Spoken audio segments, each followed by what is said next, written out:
Fruit tree growers pseudo haiku. The more sunlight you intercept, the more fruit you get. It's all about intercepting sunlight. You need 50 to 80% direct sunlight striking a branch to manufacture and maintain fruit wood. And the typical old big tree is 30-foot tree. Plenty of good colored fruit out here, 20%. Next 20% in, yeah, I got some fruit and it's still okay. The interior of the tree doesn't even have enough sunlight to support leaf growth. It's bare. So sunlight doesn't move into a tree canopy unaided more than 3 to 4 feet. So you create tree forms that allows for good light entry into the interior. I want good fruit production through this whole area. I'm always going to have it out here. I need to keep it light down here. So you can think of these tree forms as creating shafts or alleys or chimneys of light. So that's what the geometry of tree training is about. The open center and the modified central leader do that well. Let's look at the components that form the basic idea behind an open center, then a leader tree. Think of it as a cone, wide circular opening and a narrow base. Think of it as a sun cup. So you fill your cup with sun, you fill your life with fruit. It's all about sunlight. You gotta capture and get it to all portions of the tree. You're trying to capture sunlight so the branches go up and out. You have good leaf exposure to sunlight for photosynthesis, and you got to have the light tumble down into the core of the tree. The open center tree is composed of 3 to 5, maybe 7 multiple leaders. 1, 2, 3, 4, 5, 6. Gets into 3 to 5 to 7 now. It could be 3, it could be 7. It's just about how you're going to fill space. You look here, here's a tree that has 1, 2, 3, 4. Different way to fill space. But I've got a wide, so they grow up and out at about a 50 to 70 degree angle. So you have a wide circular opening for light entry into the base of the sun cup. And you have some good spread between them horizontally again, so you have these other shafts coming in here. And this is a very good pattern for an open center tree, and it's a very simple form. The tree comes up, it can you look here, it comes up and it forks or Y's here, it forks or Y's here. Every tree training form has its pros and cons. One of the pros for the open center, it's very simple in its concept. In fact, it was developed because of that, and it's very easy to teach and execute. The negative thing about it is it doesn't have as much fruit-bearing surface as what we're going to look at in a minute here, the modified central leader. So you increase your fruit surface area by Ying or forking a couple times. But the important thing is that you have good light entry into the interior. So you've got 3, 5, 7 primary arms. They may fork once or twice, but you don't want to go on forking indefinitely. The more you branch at height, the more quickly you shade the interior of the tree. So at some point you just single them. So here we forked again. That's it. I want to grow this tree another 2 or 3 feet. If I grew this tree another 2 feet tall, I could probably get another 30% fruit in a few years like that. But I don't want it to fork and branch much, so I'm just going to single it from here on up. So having said that, I'll be consistent with it here. Let me just say this about pruning of mature fruit trees. As the adage is, the pruning of mature fruit trees devolved primarily to correcting the mistakes of omission and commission that you made earlier in the tree's life. It's a grim truth, and you do it in an informed and intelligent way, but that's what you do. But you start out trying to attain to a form, the open center, primary and secondary arms, and then everything off that is a lateral fruit hanger, as they call it in the biz. That's the deal. Strong primaries and secondaries, moderate and weak laterals. Strong branches grow, weak branches fruit. So your framework for fruit bearing are these laterals. This is as good as this. This will bear more fruit, but the quality of the fruit is identical. You want moderate and weak, flat, relatively flat laterals coming off your primary arms and running approximately in a perpendicular plane like that. And they can't come out. If I only had, say, 3 main arms in this, 1, 2, 3, my laterals could come out like this. But I have twice as many, so my laterals have to be short and restricted. The way you restrict laterals is via summer pruning. Come up here on August 15th and we'll show you the deal. So you have your primary arms, X number, it's about filling space evenly around. And these have been trained and pruned. They didn't occur like this. But even at that, you could maybe make a slight modification here. I've got a little tight here, just a little, and a little wide here. There are a bunch of different tools you can use. You can use lath spreaders with a V-notch cut into them. You can use, you can take 6-packs, again, the joke, the old and corny, horticultural, not the alcoholic type. Use saccrete, put a used fencing staple in it, tie a string to it, and use a clothespin. And if you want to train a branch downward, you can just sit. Or I can use spreaders like this to say, you know, what if this was a little close? What if I had a little wider spread here, like that, and even this one's busted. Just nuance it. These branches will fix in place and be here for the life of the tree. So I'm just creating a little wider shaft around. So you have various training devices. You also can use a string and a stake hammered into the ground as a tie down. So weights, spreaders, tie downs are your training tools. This is the basic tree form. It's simple and it's elegant. It's good.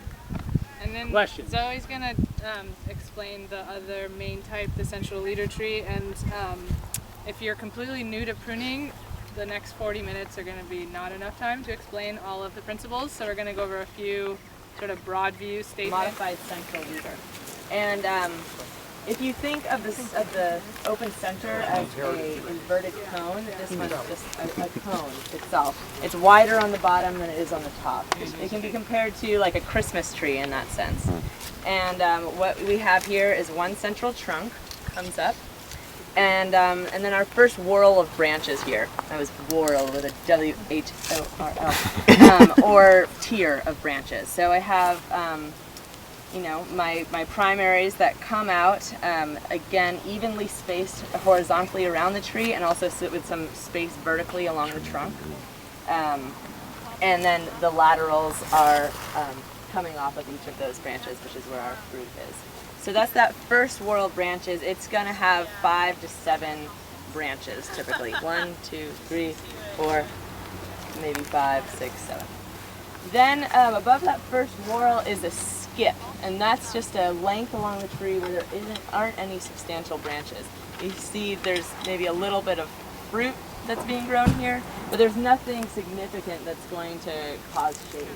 And that's what's most important about this skip. It's you know, it's nothingness, but it's also extremely important to let light into this lower tier. So because these branches are a bit flatter, there's room for this. A 2-foot skip is sufficient. If these branches were more vertical, we'd need even a longer skip to let light into that branch. So into those branches. So that's 2 to 3 feet along the trunk where we don't have branches. Then above that, I will have some kind of secondary tier of branches, and the secondary tier, any branches you have higher in the tree, are going to be shorter and fewer than the first tier of branches. And that's just because the higher you get in the tree, the more potential you have to shade what's below. And so they should be shorter and fit in between where your lower branches are. The leader continues on up and should just have one extension at the end. It shouldn't Y or split up there, and you want to have real clear leader definition. And what makes it a modified central leader is that the top of the tree is often modified, cut to an angled branch rather than going straight up forever, and that's just to, at some point, stop the growth of the tree and limit the size. Keep in mind too, winter is great for seeing the structure like this, obviously, but you're gonna look at your trees in a whole new way this year, but in summer, every single one of these little places is gonna throw a leaf this big, so shade happens really quickly and easily. So it's good to really start to track your trees and look at them now, see what's going on. Obviously they might not look like this, but and then in summer, see what's going on, even take pictures or take notes.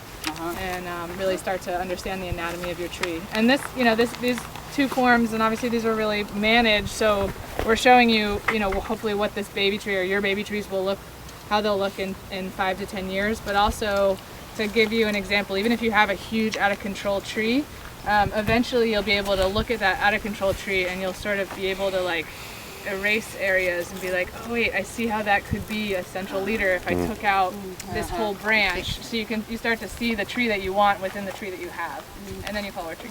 And it's just like been collecting since fall. And when you prune, you're not doing anything to the energy, but you're like decreasing the outlets, so you can really like direct where this energy goes when it explodes at bud break in spring. Whereas in summer, your tree's been pumping, it's been growing, it's been putting out blossoms, it's been putting out fruits, you've got apples, it's kind of tired. So if you make the same cut, if you make a cut into 1-year-old wood in summer, it doesn't have the energy left to grow back, so what happens is it shortens it and just chills it out. So that's how we can leave this long now. I don't want to cut all of the new growth off because there's nothing here, so I like this branch, but in summer I might come and be like, how about that big? And that'll just stop it. Make sense? First of all, let's talk about just making a cut. One is you want to get high quality hand shears and other types of tools. Felco is the best, and then there's all the rest. I like the number 2s, the number 8s are a little lighter. They're just different grades in the series. Run you about $60. It's really quality tool is important. I have finally, I think, found the little hand sharpener here. You can just get a little quick sharpener like this, and every time before you go out and prune, you can just put a little. You have a beveled edge at 23 degrees here, and you just put a little 5 or 10 flicks. You can create a burr, so you just take the burr off with 1 or 2 flicks on the other side. About every hour during pruning and stopping. Think of buds as directional arrows. So let's take this. Say I want, and as I said, you want branches to grow up and out to capture sunlight. So I have choices. I have buds that are facing outward, buds that are facing inwards, and lateral buds here. So I would cut to an outward facing bud, because the bud is an arrow. Your growth will be in the direction it's facing. You generally do not want crossing into the center with any tree form. So you would probably never cut to an inward facing bud. Cut to the bud you want to grow. Cut slightly above the bud. I'm just going to make a little cut here. I'll make a bigger cut here in a minute as per where I actually want to prune this. You cut above the bud you want to grow in the direction it's pointing that you want. You leave a stub, 1/4 inch, 1/2 inch. You don't need a fuss. You just leave a stub. You cut it about a 45-degree angle, slanting away and not into the bud. Again, the old tired joke 3 hours in the event that it ever rains again, water will shed off and not into the bud. In our subhumid, becoming perhaps arid shortly climate here, you have a little bit of desiccation and dieback. That's why you leave the stubs. If I cut tight to the bud, well, it could be injurious, or it could have a little dieback and kill the bud. So you cut to the bud you want to grow at about a 45-degree angle, a 1/4 inch stub, 45-degree slope away from the bud. So that's your cutting with how to like that. There are 2 basic types of pruning cuts, thinning cuts and heading cuts. Let's deal with the thinning cut. A thinning cut is where you cut a branch out at its point of origin. If I were going to grow this tree to a modified central leader, I would keep 1, 2, 3, 4, 5 branches. I'll do it in greater detail here in a minute. And I would thin the rest. So I'm going to thin this branch here. You cut it out at its point of origin. Now I actually don't cut it totally flush. There should be no regrowth from the thinning cut. There's no bud there to regrow. If I make the other type of cut, a heading cut, there'll be a bud that will regrow. I cut flush to the trunk in this case, but I actually don't. If you look, I've cut to what's called the collar here. At the base of each branch, there's some ringing where it comes out from the trunk. And you cut to the collar. The reason is that trees are incredibly compartmentalized. This is one compartment, this is another. If I cut flush, I have opened up the compartment door, I could get bacterial fungal invasion there. If I cut to the collar, there are cells that are undifferentiated in that collar that help to callus the wound, heal it over, prevent invasion of critters you don't want there. So thinning cuts. For whatever reason you don't want a branch, you thin it out. It usually involves the book calls the 3 Ds, disease, damage, and I've added the 4th this morning. Come out and deal. If there are too many branches, too close together on top of one another, too weak, too strong, you thin them. If they don't fit into the intentional tree form, you thin them. That's it. You should get no regrowth. The other type of cut is called a heading cut. And that's where you take a branch and you cut it back a portion of its 1-year-old or previous season's growth. And it's counterintuitive. And it took me a few years to accept this. But the more you cut, the stronger the growth response. So I go around town and I ride my bike and I peer over fences and horticultural manner, and I see people doing bad things to their trees. Sometimes I will stop and intervene, sometimes it's well received, sometimes but they're like, oh, this tree's too tall, I'll just cut it back, I'll head it back, and they create enormous regrowth like that. So it's an absolute gradient. If I don't prune this branch, it'll grow a few inches. If I prune it like 25% of its previous season growth, it'll grow 10 inches. If I prune it half, it'll grow a foot. If I prune it all the way down to one bud, it'll grow 2 or 3 feet. So the more growth you want with winter pruning, you head more heavily. So if I had that weak branch, this is a twig actually, interspecies budding action here. If I want this to grow a lot, I cut it down to one bud. If I have strong growth, I cut it less. It's just that. And that comes in, I mean, that's important for a lot of reasons, to know what you're doing or to not treat your plum trees like a hedge, right? And you see those explosions. But if, what we're about to do is if you have branches and they're different vigor, so this one you can see is kind of wimpy and this guy's looking pretty good, you can use your heading technique to make this guy catch up. So maybe you're going to prune this one harder and prune this one less so that next year they'll sort of equal out or even out. In a sense, you could say with pruning, you only have to ask and answer one question correctly, and that is, do I want this branch to grow? And if I do, what do? I head it. The more I want it to grow, the more strongly into one-year-old growth I head it. And it's important to know on older trees, like the one behind you, you can see it's that whole thing is 1 year, which is insane because we did some pretty radical cuts, which we're not going to get into today. But that was like Saturday. 4 or 5 feet last year that thing grew, but now it's pretty tall and we don't want it to grow another 4 or 5 feet, so we're going to either not head that all or just head it a little bit to keep.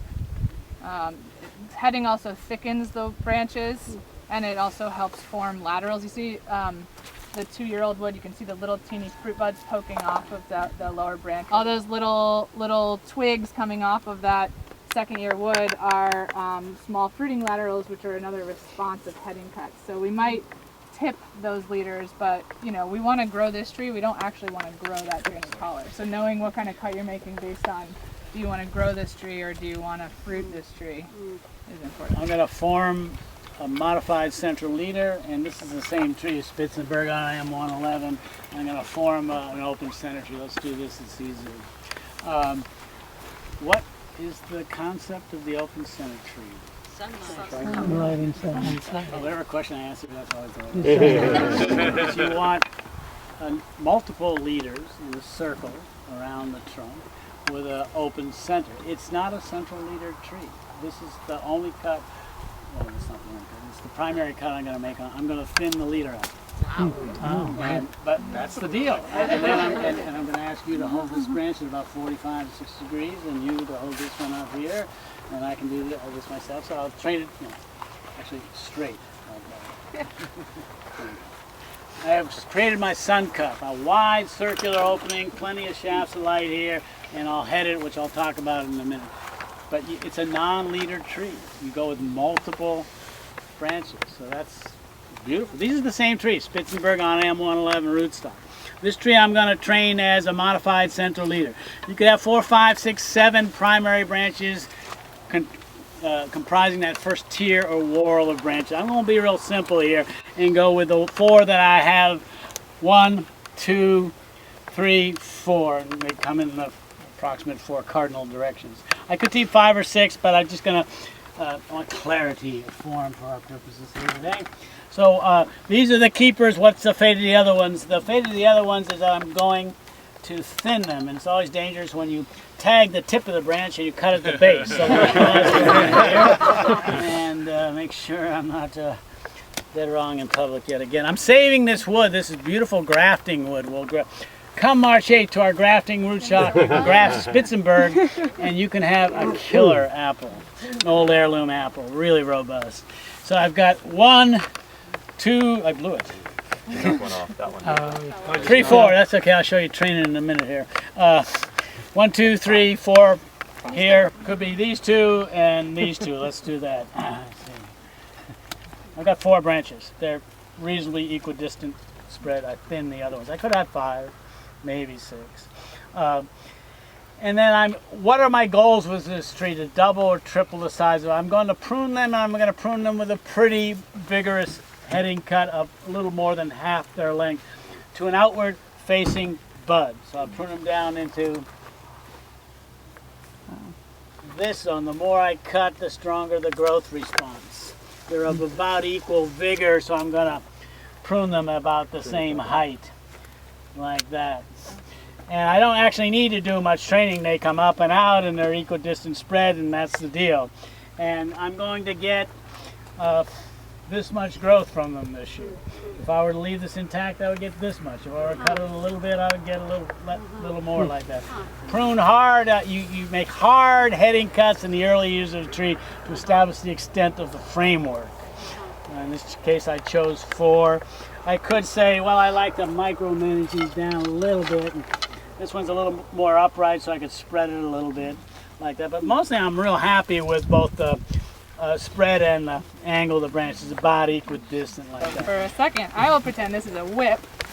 And if for some reason you don't want branches, again, we talked about this a little bit, but to start that low, even if you had branch trees, you could thin all of them off. And then what you would do is you would head, let's just use this tree. Pretend I already thinned those off. If you wanted your branches to start, let's say I want my lowest branch around here and I want my tallest branch around here, it's nice to have a little bit of space in between. You're going to head above where you want your top branch. So I might head it here, which is, I wouldn't, because I would want a more vigorous cut on this, but that leaves space for some of these to break into branches next year. So just because you get a tree with branches, it doesn't mean you're locked in for the life of the tree. You can thin those out, and you can encourage any number of these. Are all vegetative, right? None of these are going to fruit this year, so these will all potentially turn into branches. In tier 2, a couple 3 feet. More as time going on, I'm saying a couple 3, 4 feet. The bigger the skip, the greater the light entry into the base. So somewhere up in here, I want to form my second tier of branches this coming year. I get 3 here. I kind of got the rudiments of my tree at the end of year 1. I'm happy, satisfied. Or you can wait a year, and if you want, if this is like a weaker tree, or for whatever reason you wanted to give it a jump, you could prune this really hard, and then next year you can worry about the second tier next year. You don't want to rush it, especially if you have weak primaries. You don't want to get too impatient. Fruit trees are a long-term commitment. You know what I mean? You have to really grow the tree well, and even if it means waiting a year to grow the second tier, it's worth it to have a stronger foundation. That was really important. You need enough of a vigorous upright growth to have a good skip. So if the tree was too short, you cut it hard to grow it more, but not allow any branches to form in the first year, just thin them off. The following year, you make your heading cut. This tree is tall enough, I got enough to skip. It's getting on at 1 o'clock. Apparently I have low blood sugar, I'm going to make the cut. What do I expect to happen? I expect this bud to resume what's called apical dominance and grow up. Good. And I don't want it to be that much taller. Still good. And then I expect 2 to 5, maybe 7 buds here to break from dormancy and grow branches. I have 4 here, I'll just have 3 here. I've got a good skip, I'm done. Isn't that like 4 feet between your crotches? More is better in this instance. Well, It's just that you got the permanent shaft of life going into the base of the tree. What about all these buds? If unwanted, okay, I'm going to wait till this grows. What I like is 1, 2, 3. Anything else, I just finger prune it out. Okay. Now, if it grows leaves, that's fine, but you can come in the spring, and if you have unintended branch growth, you just finger prune them out. They're that weakly attached to that succulent. So this is what's called the constructionist approach to tree training. I'm growing to this form. Here's my permanent framework. That's all. I'm going to have all my water nutrient flow into the permanent framework. No extraneous matter. There is, and it's legit, another school of thoughts, maybe laid back California style. let the tree grow, do its own thing. More leaves equals more photosynthesis equals more growth. And then in a couple, 3 years, we'll shape it, and you can do that too. I strongly recommend being a strict constructionist, not so much in a constitutionist. But it's just, let's grow the tree we're growing. Let's get on with it like that. So that's your basics. Again, the leader and the open center. A single leader with tiers of branches, an open center with multiple leaders.